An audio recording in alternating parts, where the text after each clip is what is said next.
Hadis selanjutnya 308.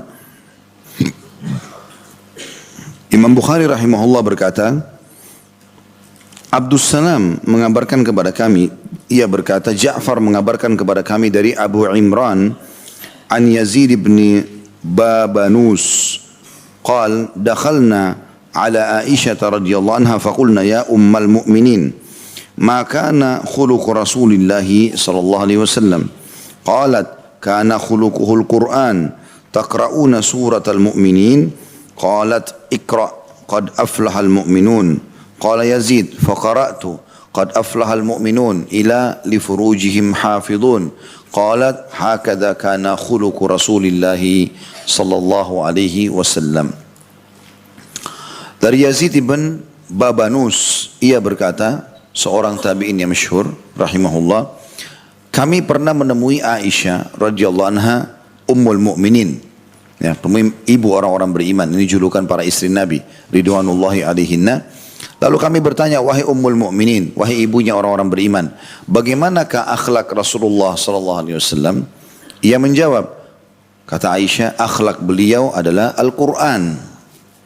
Kemudian beliau bertanya kepada kami, maksudnya Aisyah bertanya kepada Yazid, apakah kalian membaca surah Al-Mu'minun? Lalu ia berkata, bacalah, yang artinya kata Aisyah, setelah tanya, apakah kalian baca surah Al-Mu'minun? Tanda tanya, lalu Aisyah membacakan, yaitu yang dimaksud, qad aflahal mu'minun, telah beruntung orang-orang yang beriman, atau sungguh orang-orang beriman telah beruntung. Al-Mu'minun ayat 1, nanti kita bacakan ini insyaAllah. Yazid berkata, aku pun membaca ayat tersebut hingga ayat yang artinya mereka menjaga kemaluan mereka. Aisyah lalu berkata, demikianlah akhlak Rasulullah sallallahu alaihi wasallam. Kandungan hadis ini, Rasulullah SAW menghiasi diri dengan seluruh akhlak mulia yang terdapat dalam Al-Quran, dan beliau juga sangat menjauhi segala larangan Allah yang terdapat dalam Al-Quran. Baik, kita masuk lebih dalam bahasan kita di sini. Yazid ibn Babanus ini adalah seorang tabi'in, laki-laki. Tapi dia datang belajar pada Aisyah radhiyallahu anha. Pertanyaan, apakah boleh laki-laki belajar dari seorang wanita, gitu kan? Karena terjadi ini kan. Maka ini khilaf di antara ulama.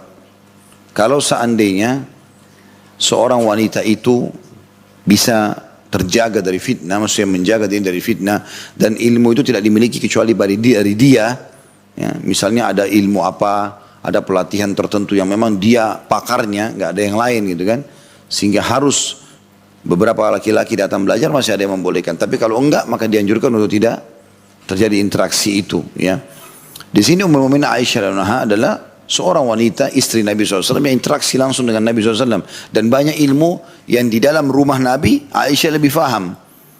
Makanya banyak beberapa sahabat yang datang kepada Aisyah lalu bertanya, wahai Ummul Mukminin, bagaimana Rasulullah begini, bagaimana Rasulullah begitu. Yang sudah kita tahu hadis masyhur tentang 3 orang yang masuk ke rumah Nabi SAW karena mereka mau ibadah yang lebih banyak, gitu kan? Karena di luar rumah Nabi mereka sudah tahu Nabi buat apa, tapi dalam rumah mereka tidak tahu. Lalu mereka datang menanyakan kepada Aisyah radhiyallahu anhum ajma'in, wahai ummul mukminin, di rumah Nabi buat apa aja? Di luar rumah kami sudah tahu nih. Lalu Aisyah dengan sederhana mengatakan, Nabi SAW di rumah seperti laki-laki seseorang di antara kalian di rumahnya. Ya, dia penuhi hajatnya sendiri, kadang-kadang bahkan dia jahit sendalnya yang putus, dan dia juga membantu kebutuhan istrinya atau keluarganya. Maka mereka seakan-akan berharap ada yang lebih besar daripada itu tentunya ketiga sahabat ini. Tapi itu ada bahasan sendiri, pernah kita jelaskan kisahnya.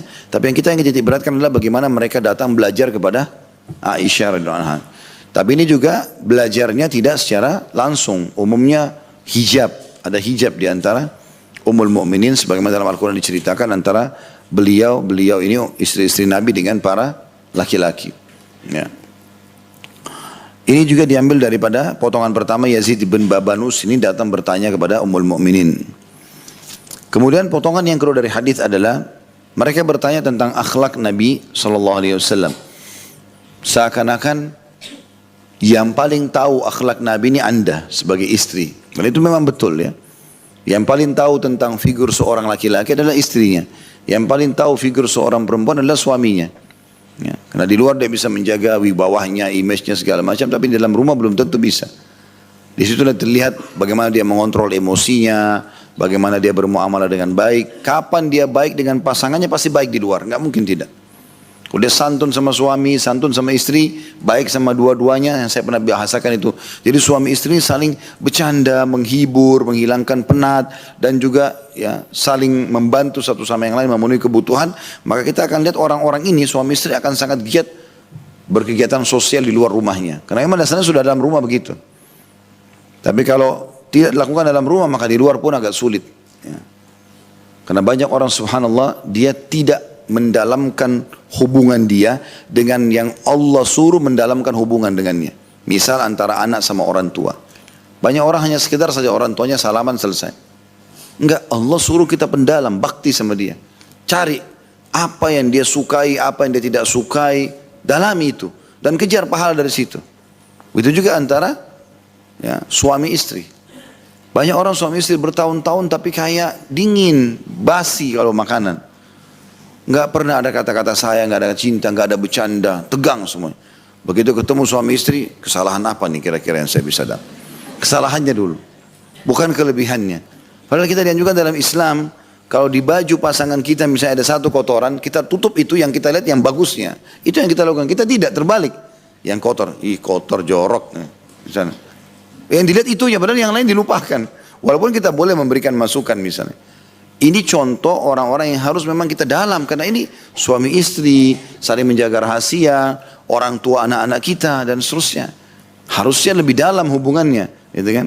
Allah subhanahu sampai Nabi SAW mengatakan, saya tidak menemukan cinta yang sejati, yang sebenarnya penuh dengan pengorbanan, perhatian, segala macam dan kenikmatan tersendiri dibandingkan suami istri. Tapi orang banyak tidak dapatkan itu karena mereka tidak mengikhlaskan niat menjalankan ini karena ibadah kepada Allah dan tidak mendalamkan hubungan dia dengan pasangannya. Hanya sekedar melalui saja begitu. Dan ini keliru, gitu kan? Sama tadi orang tua juga sama anak, ini juga harus lebih dalam. Jiwai anak-anak itu, penuhi kebutuhannya, serius dalam mendidik mereka, jadikan mereka sebagai kader-kader umat. Seperti itulah. Gitu. Itu hal-hal yang harus kita lakukan tentunya.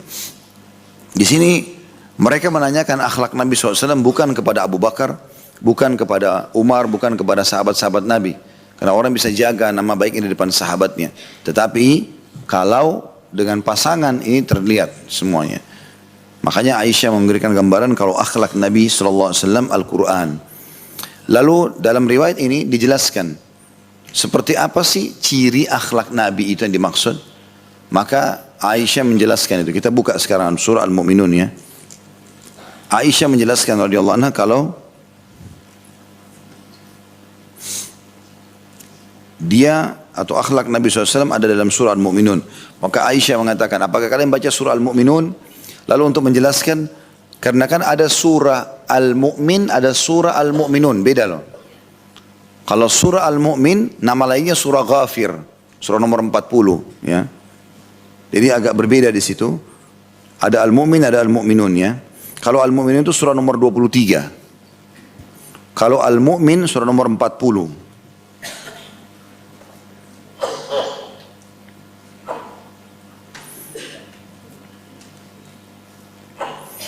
Kita baca beberapa ayat pertama. Silakan dilihat aplikasinya di HP ya. A'udzubillahi minasyaitonirrajim. Qad aflahal mu'minun. Sesungguhnya beruntunglah orang-orang yang beriman itu. Siapa mereka ya Allah?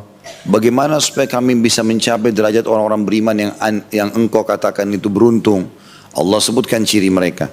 Yang paling pertama cirinya ayat 2. Alladzina hum fi salatihim khashi'un.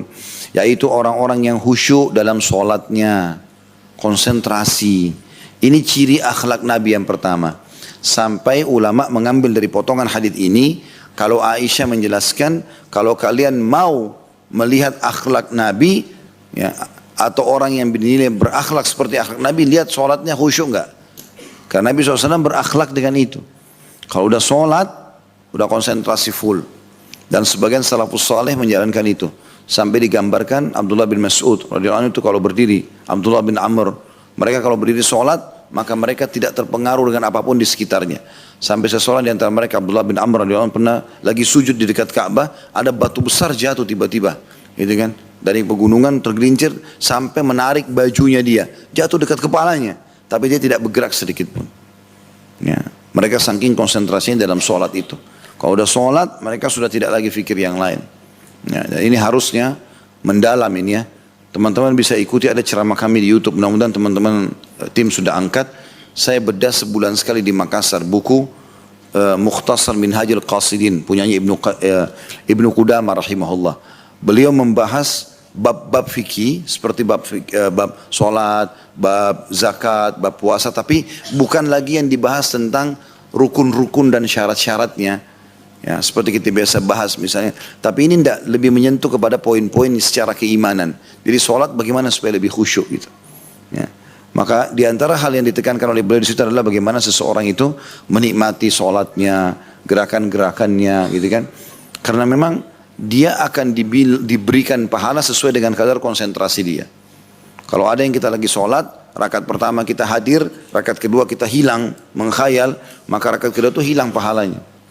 Makanya Nabi SAW mengatakan dalam sebuah hadis, berapa banyak orang pada hari kiamat tidak terima pahala sholatnya kecuali setengahnya.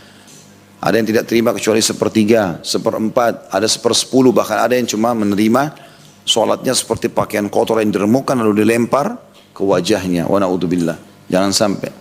Coba Bapak Ibu belajar konsentrasi dalam sholat. Ada satu jenis sholat yang banyak orang belum kerjakan. Dan ini sholat yang dilakukan oleh Nabi Zakaria alaihissalam pada saat beliau masuk ke musholahnya Maryam. Kemudian beliau melihat ada makanan-makanan, buah-buahan yang tidak pernah ada di situ. Itu ditanya, dari mana ini Maryam? Maryam dari sisi Allah. Maka Zakaria alaihissalam langsung sholat. Sholat apa yang Zakaria lakukan ini? Itu adalah sholat di situ ya. Sholat ini adalah sholat nafilah namanya. Sholat nafilah, sholat tambahan. Jadi kalau Bapak Ibu, yang penting bukan waktu dilarang ya. Kayak misalnya subuh sampai terbit matahari, atau asar sampai terbenam matahari. Jangan dua waktu ini, Bapak Ibu lagi dalam keadaan berwudu, tiba-tiba merasa, udah deh saya mau dekatkan diri kepada Allah, masuk masjid hadap kiblat. Niatnya dalam hati, niat sholat nafilah. Sholat tambahan. Dia bukan duha, bukan sholat tahajud, bukan yang lain. Memang sholat pendekatan diri kepada Allah, namanya nafilah. Disebutkan dalam sebuah riwayat, Nabi SAW, Nabi Muhammad SAW itu, kalau sedang ada masalah genting, maka beliau langsung pergi sholat. Sholat nafilah ini. Langsung menghadap kiblat, sudah wudu, sholat 2 rakaat. Lalu tuangkan semua hajat kita kepada Allah SWT dalam sholat nafilah itu. Nah caranya, hubungkan itu dengan konsentrasi. Coba sekarang belajar Allahu Akbar. Tenang. Tenangkan dulu diri. Baru baca iftitah dengan coba renungi baik-baik. Wajjahtu wajhiya lilladzi fataras samawati wal ard hanifa musliman wa ma ana minal musyrikin. Terus dibaca sampai terakhir. Lalu mulai tenang dulu baca Al-Fatihah. A'udzubillahi minasyaitonir rajim. Bismillahirrahmanirrahim. Alhamdulillahi rabbil alamin. Tenang. Ar-Rahmanir Rahim. Terus begitu sampai selesai. Pilih surah juga, walaupun surah pendek, tapi kita sudah baca dengan tenang. Walaupun inna a'tayna kal kautsar, jelas lafadznya. Fasholli li rabbika wanhar, inna syani'aka huwal abtar. Tenang dulu, baru Allahu Akbar, ruku. Tenang dulu sendi-sendinya semua, baru baca Subhana Rabbiyal Azim. 1, Subhana Rabbiyal Azim. 2, Subhana Rabbiyal Azim. 3, baru Sami Allahu liman hamidah. Ini kita bicara solat yang ringan-ringan saja. Setelah tenang semuanya, baru Rabbana walakal hamd mil'us samawat wa mil'ul ard wa mil'u ma syi'ta min syai'in ba'd. Setelah selesai, tenang dulu, baru sujud. Setelah sujud, baru baca Subhana Rabbiyal A'la. Tenang. Subhana Rabbiyal A'la. Tenang lagi. Baru Subhana Rabbiyal A'la. Selesai, tenang dulu, baru duduk. Rabbi gfirli, berhenti. Warhamni, berhenti dulu. Wajburni, wa'afini, warzuqni, warfa'ni. Tentu banyak lafadznya di sini ya. Tapi ini di antara lafadznya. Sampai terakhir. Tahiyat, duduk dengan tenang. At-tahiyyatu lillah. Itu maknanya agung sekali ya. Semua kata-kata pujian terbaik untuk Allah. Wassalawat, wattayyibat. Semua kata-kata sempurna, puji-pujian yang baik untuk Allah. Terus kita baca sampai selesai. Sudah selesai semuanya, salam. Assalamualaikum warahmatullahi wabarakatuh. Tenang. Baru salam lagi, assalamualaikum warahmatullahi wabarakatuh. Coba renungi. Dan bayangkan sholat itu adalah komunikasi kita dengan Allah dan anggap itu sholat terakhir kita. Kalau setelah ini kita meninggal. Maka coba supaya sholat itu tidak terlewatkan. Saya pernah sholat di masjid di dekat rumah. Ada satu bapak sholat di sebelah saya. Subhanallah. Mungkin dia tidak niat apa-apa. Saya yakin sih ya. Beliau itu sholat dengan pribadinya antara dia dengan Allah. Tapi saya melihat orang ini sangat khusyuk. Menurut saya belum pernah lihat di Indonesia ada orang sehusyuk beliau sholat gitu. Sangat tenang. Dia pergi di masuk saf pertama, kemudian paling pojok di sebelah kanan, dia sholat dengan sangat tenang. Gerakannya semua dengan sangat tenang. Dan ada, karena saya sholat di sebelahnya, walaupun waktu sholat berjamaah pun dengan imam, imam sudah Allahu Akbar, ruku. Dia nggak buru-buru, semua makmum sudah ruku, dia dengan tenang. Lalu dia ruku dengan tenang. Dan karena saya dekat, saya dengar tuh dia baca, Subhana Rabbiyal Azim wa bihamdi. Dia tenang, Subhana Rabbiyal Azim. Terdengar. Jadi saya akhirnya, ya terserat juga konsentrasi saya, bukan tidak khusyuk ya, tapi bagaimana saya bisa, karena orang ini gerakannya sangat tenang, bacanya sangat tenang, luar biasa gitu. Sami Allah liman hamidah, imam bangun, semua orang bangun, dia masih tenang, baru kemudian dia bangun, Sami Allah liman hamidah. Dia tidak terpengaruh dengan buru-buru, gejolak dalam jiwa yang harus segera menyelesaikan sholat, tidak begitu. Sampai salam, subhanallah. Nah, saya juga ambil pelajaran dari orang ini, bagaimana konsentrasi sholat. Saya juga tahu ada sahabat dekat saya tidak usah sebutkan namanya. Beliau juga seorang ustaz, saya tahu kalau sholat luar biasa gitu, sangat tenang. Tidak buru-buru, walaupun berjamaah, apalagi kalau sholat sendiri. Berjamaah pun sama imam Allahu Akbar, dia dengan tenang, baru dia Allahu Akbar, tenang. Tidak terburu-buru gitu. Ya. Karena memang ada ancaman ya, siapa yang mendahului imamnya, maka bisa Allah ubah kepala yang jadi kepala keledai. Karena itu bahaya, ancaman berat itu. Jadi itu untuk khusyuk. Nah, kiat-kiat khusyuk teman-teman sekalian, itu tadi contoh sholat khusyuk. Kiat-kiat khusyuk adalah benar wudunya, ya. Kemudian benar bacaan dan gerakan sholatnya, terutama memahami apa yang diucapkan. Nah, ini insya Allah sudah cukup untuk bisa membawa pada kehusyuan. Ini ciri yang pertama. Dan ini akhlak Nabi SAW. Kemudian yang kedua, ini di ayat ketiga, وَالَّذِينَ هُمْ عَنِ اللَّغْوِ مُعْرِضُونَ. Dan orang-orang yang menjauhi diri dari perbuatan dan perkataan yang tidak berguna. Gak ada gunanya. Ngomong kosong, mengkhayal, ya, atau buat tertawa orang dengan berita dusta. Semua ini gak benar. Dalam Islam tidak ada itu. Orang muslim itu yang dia ucapkan emas semua, bernilai. Sebelum dia ucapin, dia pikirin, ini bagus gak?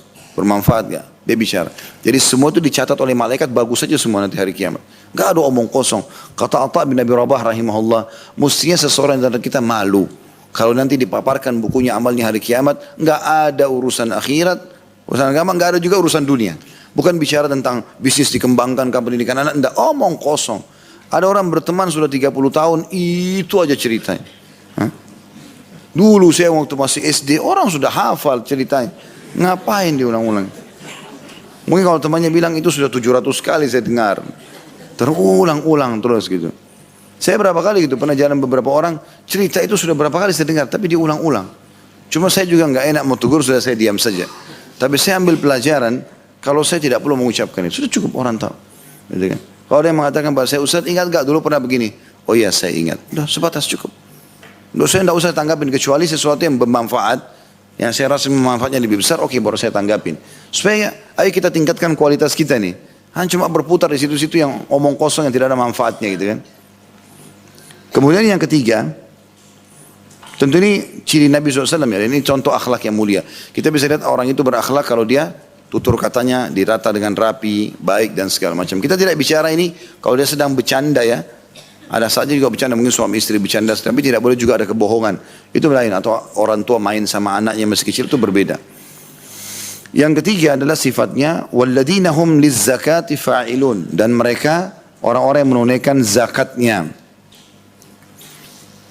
Jadi Bapak Ibu konsentrasi menilai selama tidak ada utang, hilung aset kita, ya, investasi dan juga tabungan. Kalau sudah haul 1 tahun maka dikeluarkan zakatnya. Sudah pernah kita jelaskan masalah ini. Selanjutnya adalah walladzina hum li furujim hafizun, dan orang-orang yang menjaga kesucian kemaluan mereka.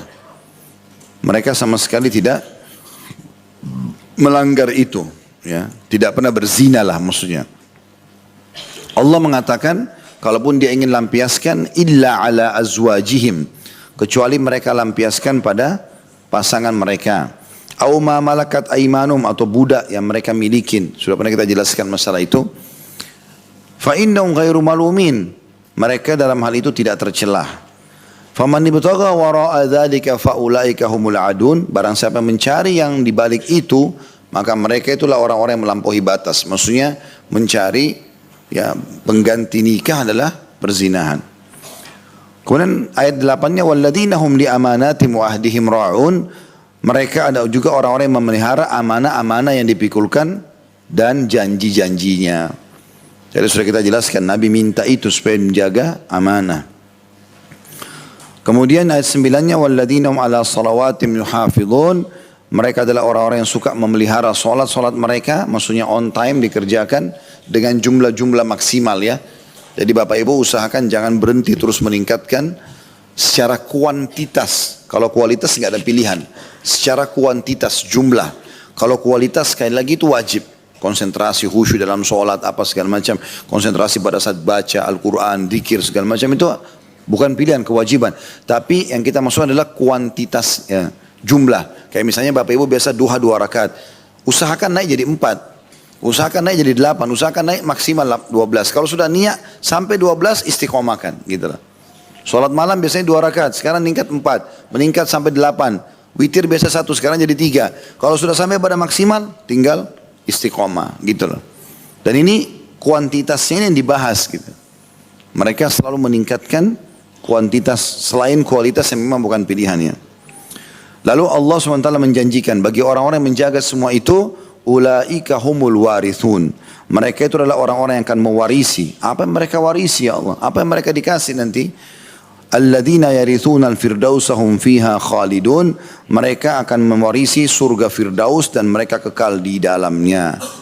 Nah, ini adalah bahasan tentang masalah akhlak yang mulia. Bagaimana tergambarkan akhlak Nabi SAW di dalam 11 ayat dari surah Al-Mu'minun itu. Sebagaimana digambarkan oleh Ummul Mu'minin.